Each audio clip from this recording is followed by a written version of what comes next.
Hello, everybody, and I'd like to just say thank you for coming to my internship presentation today.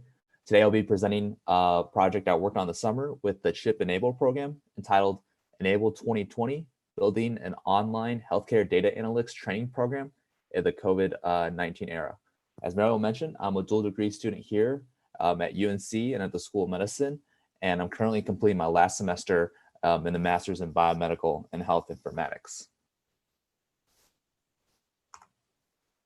Today, I'll be discussing the online health data analytics training program developed by CHIP this summer, which was entitled Introduction to Data Science Through a Healthcare Lens. My role in the project was in both developing content and contributing towards the design of the program. I'll be briefly discussing the history of the program, the process behind designing the program's infrastructure and content, as well as finally briefly discussing the program's outcomes. First, I would like to provide some context. It's no secret that healthcare today is in demand and that within the United States, healthcare demand is exploding with healthcare expenditure projected to consume nearly 20% of GDP by 2027. This is occurring due to several factors. First, the US population is swelling. It's estimated more than 25 million people are added each decade. The population is also growing. What I mean by this is the proportion of individuals over the age of 65 is growing rapidly. Finally, it's been estimated that the number of physician visits per patient has been rising significantly for patients over the age of 45.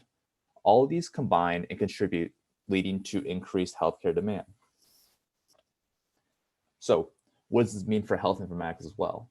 Well, the rising healthcare demand is helping to drive rising demand for health informatics services. Today, healthcare is increasingly reliant on healthcare technology. For instance, take the basic EHR, which has already become ubiquitous in the span of a decade. Coupled with this, there's been a rising demand for health IT services with this rise in adoption in EHR. In 2013, an analysis evaluating common online job portals estimated that health IT jobs tripled in terms of their share of all healthcare jobs. In addition, a recent analysis in 2018 done at the Oregon Health and Science University estimated that there may be an additional need for as many as 150,000 full-time employee personnel as hospitals adopt more advanced electronic health record systems. So what all this means is with the rising demand in health informatics services and personnel, there's increasingly a need for a pipeline to train students and professionals with the relevant skills to meet the demand for these services. The Enable program was created in 2018 to meet this need with a partnership between the United Health Foundation and the Carolina Health Informatics Program.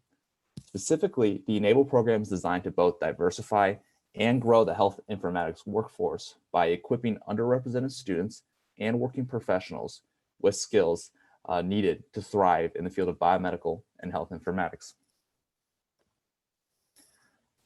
The Enable program is designed to accomplish this objective through three overarching programmatic goals. The first is the creation of in-person health informatics summer programs for minority undergraduate students from local HBCUs. The second is to develop online course content accessible to a wide variety of student and working professionals. The final goal is the creation of a new online master's degree program to help working professionals develop relevant health informatics skills. So, where does the Introduction to Data Science program fit in then? Well, this year, due to COVID-19, the in-person summer bootcamp portion of the Enable program was canceled. In response, CHIP partnered with the Program for Precision Medicine and Healthcare here at UNC to develop a series of online modules which can teach healthcare data analytics and text mining instead. So through developing this resource, we can contribute towards meeting the first two of the three primary objectives of the Enable program. First, the program will be able to serve as a replacement for the in-person summer program and circumvent the in-person restrictions imposed by COVID. In addition, it will be able to provide open health informatics training. And then second, once the infrastructure and content of the online program is established, it can serve as a future online resource for any individuals that desires to access these contents. So Broadly speaking, the program was envisioned to consist of 10 modules separated into a text and data mining track, which you can see at the top. Once students complete the modules, and they can complete the tracks in any order, as long as they complete the individual tracks sequentially, they would then take a final assessment. If the students pass, they would then be provided a certificate from the CHIP program. In addition, optionally, at any point, students can also engage in a hands-on project, whether this is a data mining or text mining project, to further explore each of the two tracks. Throughout the summer, CHIP also offers students support throughout the module process through quote unquote in-person or Zoom office hours, where students could interact with both the program director as well as the module instructors for any specific module questions or any technical issues they may have had. So digging a little bit deeper, each specific track takes a longitudinal approach, with each series of modules within the individual track building on the previous ones. For instance, in the data mining track, students advance in a series of 5 modules, starting with learning how to read and prepare data, all the way up to predictive modeling. Along the way, they'll be using the same data set and answering progressively more complex questions and performing more complicated analysis. This longitudinal approach allows us to steadily build up student confidence and introduce them to steadily more complicated or complex topics as well. In addition, each module will cover an individual topic, but will consist of several key core components. These include an instructional video setting up the module and providing needed background. There will also be instructional text and multimedia as well to enhance the experience. In addition, interactive code is included within each module so students can interact with the function being taught as well as see how it performs. Finally, there will be Q&A or assessment questions which provide immediate feedback to help students make sure they're understanding concepts as they learn them, as well as hands-on exercise so that students can actually learn to apply these concepts as well. It's important to note that although there's coding involved within these modules were all designed to be accessible to novice students who may have little to no programming or prior technical background. So there are several advantages. To the approach taken by these modules. The first is that the modules take extensive advantage of active learning. So active learning is defined by the attainment of knowledge either by participation or contribution. Active learning strategies such as problem-based learning or case-based learning have been shown to already be enjoyable and effective in health professional education. In addition, research shows active learning obtains superior results to its alternative, passive learning. Within the modules, examples of active learning we attempted to implement include the Q&A exercises with immediate feedback, the hands-on exercises as well, the final projects, which lets the students explore all the techniques, and then the chance for the students to interact with the code as well within each of the modules. In addition, one of the primary advantages of the modules is it centralizes all the required components for an online healthcare analytics education resource. In particular, it provides the student a single location to access 3 things: the use cases behind the functions and content they're learning, the associated data set with those use cases, and finally, the code that's needed for them to utilize that data set and obtain an answer for the use case. Having all 3 in a centralized location was absolutely critical in letting us minimize the barriers to entry for teaching complex analytics topics, such as machine learning and text feature extraction to novice students. An important consideration as we're developing this content was managing the project's development remotely, since due to COVID, in-person meetings were unable to occur. As a result, all the work was done online via collaboration software such as Zoom, OneDrive, or GitHub. Throughout the development period, project managers and a representative from the Program for Precision Medicine oversaw a team of developers who were split into either text mining or data mining developers. Organization and communication was critical and was able to be maintained due to consistent meetings between project managers and respective development teams. Both development teams provide assistance to each other as well to manage any content issues. And there's also overlap between team members in the data mining and text mining team. Finally, technical and infrastructure issues were dealt with an IT specialist who handled any issues that arose on a case-by-case basis and who was made available. Another consideration due to the remote nature of the development was how to manage the numerous technologies needed to create the modules. Here on the screen, you can see many of the technologies utilized to create the resource. These can be organized broadly into three categories: server technologies, content management technologies, and content development technologies. The server technologies provide the development team the infrastructure to work on and build upon. The content management technologies were critical in allowing the team to coordinate their content among numerous developers. Finally, ensuring all team members utilize the same programming languages for content development ensures smooth cooperation and, most importantly, quick and smooth troubleshooting. Having an IT specialist to manage the server infrastructure allowed the development team to focus strictly on content management and development. This also freed the development team to debug and develop content more efficiently. Finally, having all the server infrastructure based in the cloud, specifically Amazon Web Services, made collaboration, sharing data, as well as jointly working on development smoother and more convenient.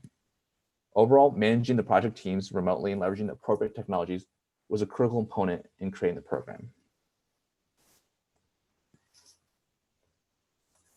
This image depicts the final system architecture used for the modules. Broadly speaking, the online platform leverages a two-layer client-server architecture. From the client side, the user interacts with the modules through a browser-based interface called Jupyter Notebook. Jupyter Notebook is an online notebook which allows students to interact with text, multimedia, and code. This can all be accessed from the module website. Through the Jupyter Notebook interface, the user can execute the code directly, which is then sent through an online connection to our server. Once the code is processed, the server can then allocate either cloud computing or cloud storage resources. Having this system built on the cloud, specifically on top of Amazon Web Services, allows us to provide custom computing resources and a custom computing environment to each student. In addition, this has the added benefit of also minimizing barriers to entry, as this can all be taken care of on the back end and students don't need to manage anything like dependencies or manage their computing resources. This can all be taken care of for them. As mentioned previously, the cases are accessed through a browser-based interface. Here you can see two images illustrating the browser interface we implemented. So first on the left, users access and select a module from the website. Students then can interact with the module and code itself through Jupyter Notebook on the right. One important advantage I haven't mentioned of Jupyter Notebook is that it allows us to guide students to interact with code without requiring extensive prior programming experience from the students. As mentioned previously, resources required for the case to run, such as computer resources, are taken care of in the back end. Students don't see any of that, and all they see is the Jupyter Notebook interface as they progress through the modules. So overall, how did the program perform? Well, initial outreach identified 165 interested students. This was tracked using online survey and interest forms. We estimate that from this number of students, approximately a similar number of students initially attempted the modules. This conclusion was reached through examining and analyzing website analytics for the month of June compared to July. Throughout the program, we had about 8 to 10 students consistently join us in office hours. Finally, we then had about 17 students finally complete the program and obtain a certificate. A close analog for these modules are massive open online courses, or MOOCs. Like MOOCs, our modules are all online and open to any interested student. The summer completion rate for our program was approximately 10%. This is a similar or slightly higher compared to MOOC completion rates, which can range from 0.9% to 36.1% in a 2014 analysis. Although this is a wide range, course completion rates in this analysis or dataset tended to cluster on the lower end. As a result, another analysis in 2013 estimated MOOC completion rates to hover around somewhere in the neighborhood of 7.5%. A natural question is how can this completion rate be improved? Since the online resource we developed is similar to MOOCs, common strategies to improve MOOC completion rates may be helpful. The literature suggests 3 different possible strategies. These include accommodating varying student schedules, incentivizing student completion, and enhancing student-to-student or student-instructor interaction. So far, the modules are able to accommodate varying student schedules very well. Regardless of whether a student completes the modules in January or July, they are able to earn the certificate. Since all materials are hosted online on the cloud, they are free to access the content on their own schedule and complete the content on their own schedule. Where the modules could potentially be improved are incentivizing student completion and enhancing student interactions. One way to incentivize student completion would be further to increase the value of certificate through either official recognition or approval by the wider UNC school system or the UNC graduate school. Another would be opportunities to publish final project work or venue for them to display their final project, potentially for future employers or potentially for future, say, grad school programs. Finally, student interaction can be enhanced through offering students through many ways, such as offering students a direct line to communicate with instructors. Another option would be instituting a type of forum, although this could be challenging due to the much fewer number of users compared to a standard MOOC that you might find on Coursera. Another low-hanging fruit option may be to simply expand the frequently asked questions to include more student questions and to address more common troubleshooting issues that were found during this initial summer experience. So overall, through this project, there were many important lessons learned, not just about developing educational content, but about developing effective online tools and platforms for users that may not have a background, that may not have a heavily technical or computer science background. The first important lesson learned is that interdisciplinary expertise is absolutely critical when engaging in this kind of work, combining both healthcare and IT. We found that having subject matter experts in the development team who are able to effectively communicate with both IT staff and project managers helped immensely in dealing with obstacles during the design process and helped immensely in speeding up and minimizing the amount of debugging and troubleshooting that needed to occur through maintaining the system. In addition, we found that it's crucial to minimize any barrier to entries for using the tool, whether that is minimizing the burden in learning how to use the technologies like Jupyter Notebook, or helping reassure students about reassuring students that regardless of their programming backgrounds, they were able to access these resources. Regardless, it's important to try to predict potential user issues ahead of time and implement changes to ease the user experience. Mitigation strategies that we employed either at the beginning of the program or we found would be useful as the program went on including official office hours, having an online help form for students to submit their questions, and ultimately creating a frequently asked question page to help students with common technical issues.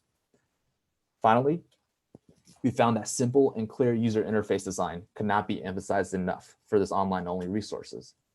Unclear user interfaces could lead to unintentional bugs and students being unable to progress or complete modules and exercises. Where the main issue comes in is due to the online nature of the course content, students are unable to access instructor assistance immediately, unlike, say, an in-person course where they might be able to stand up and walk directly to the instructor with their issue. Minimizing frustration through user interface design was key to sustaining student engagement. Otherwise, students may be waiting days for assistance, which can lead to unnecessary attrition from the program itself. Overall, we were able to build an online health data analytics training program that could meet the core objective of the Enable Summer Program during COVID-19.